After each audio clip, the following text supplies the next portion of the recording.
Primate, wohin? Wohin? Nichts?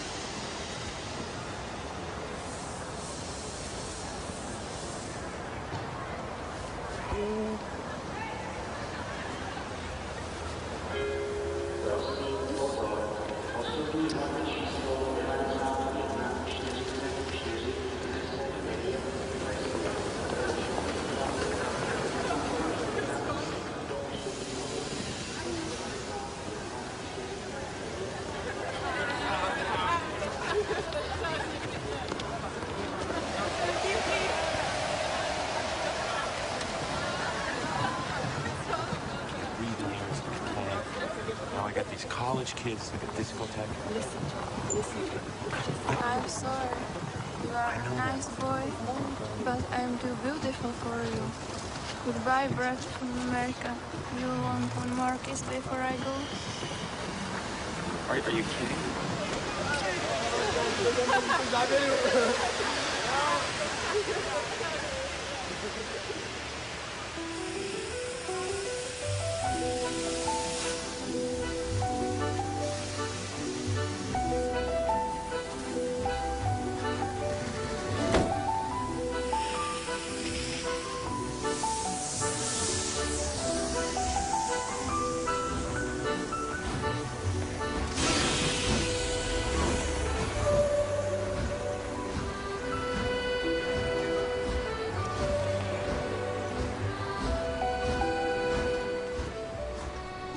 I'm here tonight to tell you about a father who loved his son and a son who loved his dad. The way this story is going to unfold for you, it's a little bit different because I want to bring it to now.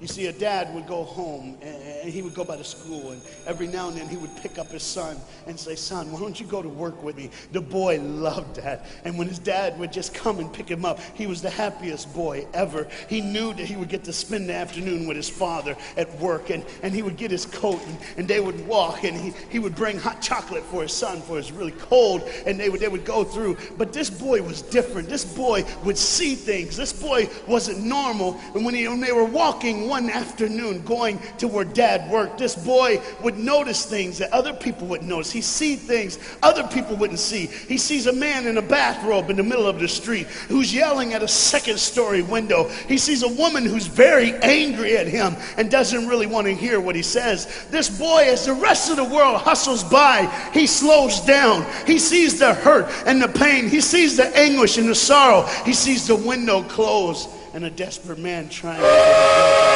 What he did doesn't matter. That he hurting is all that matters. And this boy would see these things. His father rushes and gets him by the hand and says, "Let's go. We'll be late." He would stop and look one more time. Can I stop his pain? Can I stop her hurt?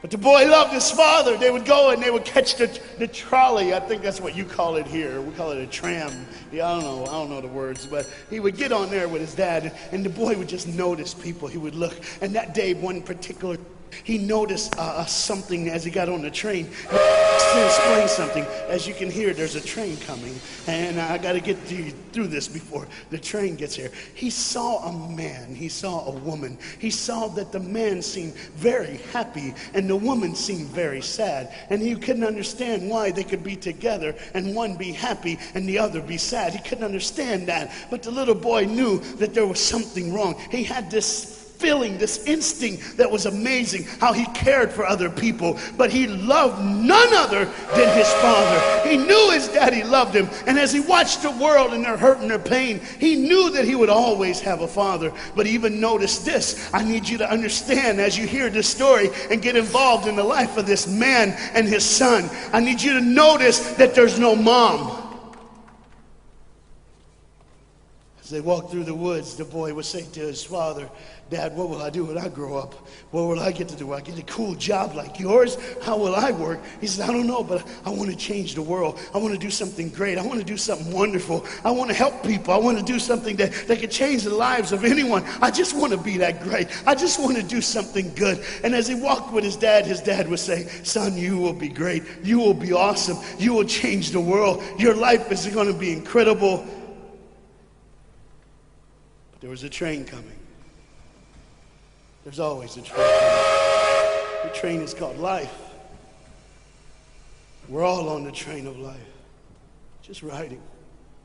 Whether we realize the truth or not, whether we realize what's happening or not, we're all on that same train tonight.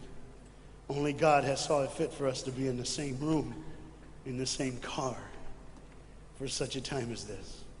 When they get to the edge of the train track, he could see where his father worked. You see the bridge? That's what his dad did. You see, the bridge was very, very important. Boats needed to come to the harbor to get off their goods so they could make money. But trains were coming with people going from one town to the next. Not many cars in Europe, so they couldn't use a lot of that. So many people, not enough roads, so everybody used that train to get from the town to town to get to work and to get home.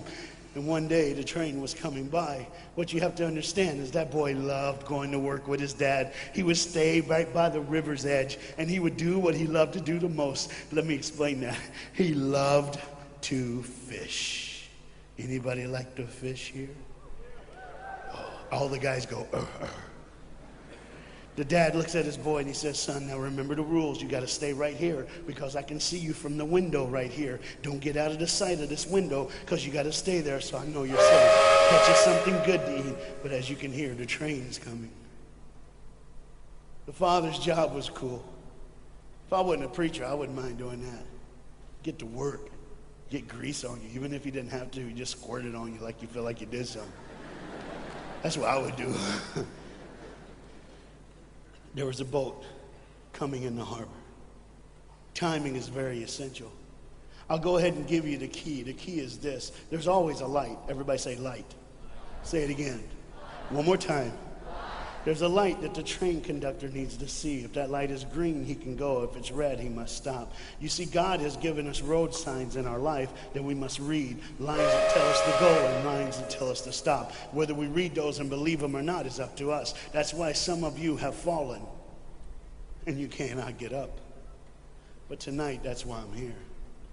The boat needed to come through, so he called, and the man said, okay, I got time. It's a long time before the train should come. So he pulls the lever, as you just saw, and the big, huge steel bridge, the gears started turning. They started cranking the steam. All of a sudden, gears are moving, and that big, huge bridge is just starting to go up. As it rises higher and higher, he has to watch and make sure everything's set, everything's good, everything's fine. As he looks out the window, he could see everything, but the dad, being a good dad, keeps one eye on his work, but the other eye on his baby. One eye on the world, but the other eye on his children. You think God doesn't know where you are? He keeps one eye on his world and one eye on his child. No matter what you've done or where you've been, it's one eye on the world, but the other eye's on you. He's watched you and he's kept you. Even though your train is coming down the track, he understands that. And even though sometimes, I don't want to get ahead of myself.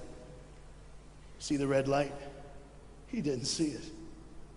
So many times we don't see the red light. See, to just say the train was early. The boy can hear and see the steam. And he looks and says, Daddy, the train. Daddy, the train's early. Daddy, you got a daddy. Hey, Daddy, the train. Daddy, the train's coming. But the dad was looking at the gears, making sure he had enough oil, making sure there was enough steam to get the bridge back down for the train. And the boy knew one thing. Now listen, the boy knew that his dad one time showed him where the trigger was. It was a red lever. If he pulls it that the train bridge would collapse down fast and the train would be able to come across. All the boy knew was there were people on that train. There were people that needed to be saved. There were people that had, some of them just with their friends having a good time, like everything's fine. They did not know that the bridge was up. They did not know what was coming. They're just living their life like you and me, just going down the road, just being our own thing, doing our own thing. And the dad all of a sudden hears the train coming. He looks and then he said, oh, my son. He looks out and his boy's gone. He's like, oh my God, where's my son? Where's my son? He got to figure out. He looks back just in time to see his son trying to save the day. All he had to do was pull that lever. He reaches in to pull it, and the boy pulls too far, and he falls in the hole. Now it's on the father. And God the Father, did you hear me? God the Father has to make a choice. It's his now. Do I save my son, or do I save the world? But they don't even know. They don't even know. The greatest decision of his life. He could blame it on them not seeing the red light. He could blame it doesn't matter anymore. Pull the lever, save the world. Leave it up, save your son. For God so loved the world that he gave his only son.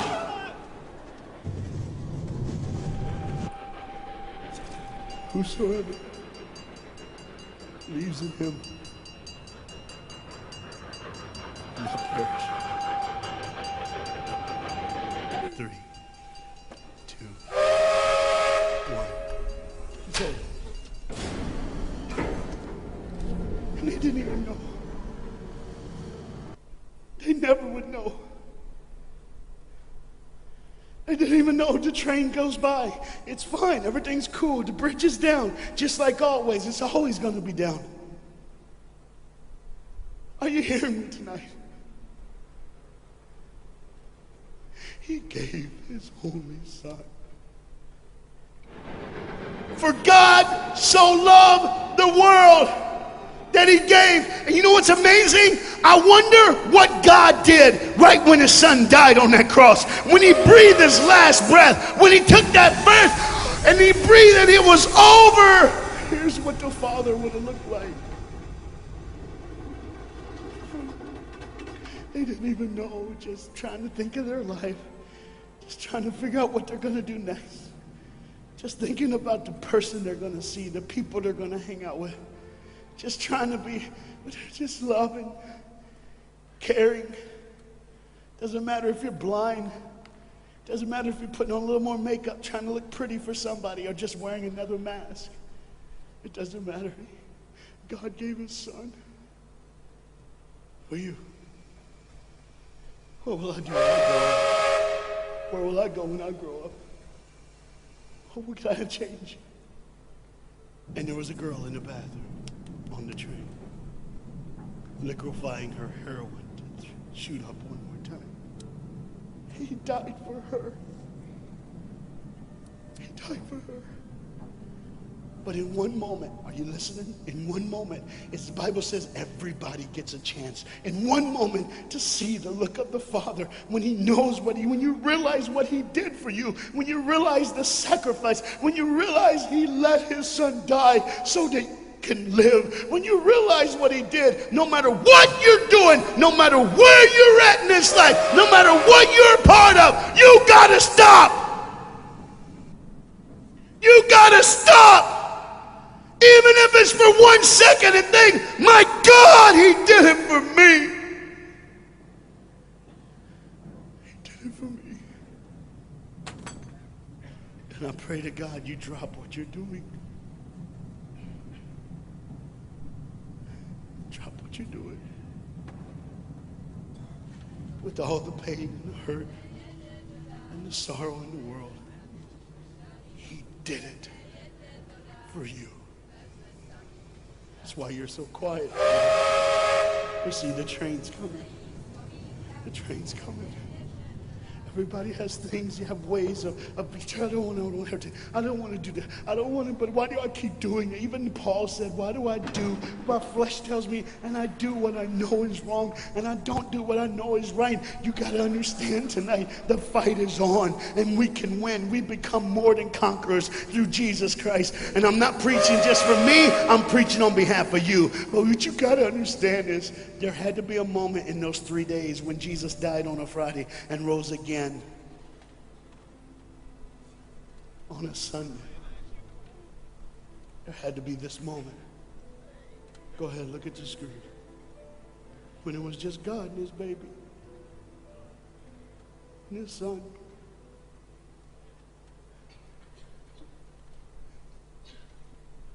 Every sin that's ever been committed in this earth is rolling through your mind right now. I'm here to tell you that as the sun sets in the afternoon, the sun will rise again. And when the sun rises again, you cannot change your past, but you can change your future. You see, it's always a different day. One day someone lives, the next day they die, the next day you wake up and you're still living. You're like, why am I going to live? Why does this have to be my turn? Why can't I? You can just preach. I could have stopped, but I need you to see the whole picture here. You see, because when God the Father gave his only son, and when Jesus Christ breathed his last breath and he died, he did it in a way that you can never ever say, you don't know me, you don't understand me, God don't understand my pain, God don't understand my sorrow. You see, that's the very train that boy was on. That's the very train that he was on. And as this dad remembers, look real close. You see the pictures of the people? Bam, there they are. But there's somebody added in the picture, isn't it? Bam, there they are. Do you see who's added in it? In every face of every person, Jesus is in their life. Why? Because when you're the greatest sacrifice, you always end up in everyone's life, no matter where they are, who they are. He did it so that you can say he was there all the time, waiting patiently in line. Jesus Christ was there all the time. And the train keeps going. The train keeps coming. Train keeps moving. People keep living and people keep dying. And God the Father just watches it all. One eye on the world, the other eye on you. Some of you are starting to figure it out. You're like, what is he looking for? Just one girl. Because see, the whole horrible day, God only had his eyes on one person. And it was just a day on the street corner. When he walked by, he saw a girl with a babe. And she saw him. Do you get it? Old things are passed away. Behold, all things become new. He did it so that we can live. No matter what the sin, no matter what the pain, no matter what the sorrow, the sacrifice was perfect. It was perfect. And it was for you. And God the Father watches it all unfold. And all he can say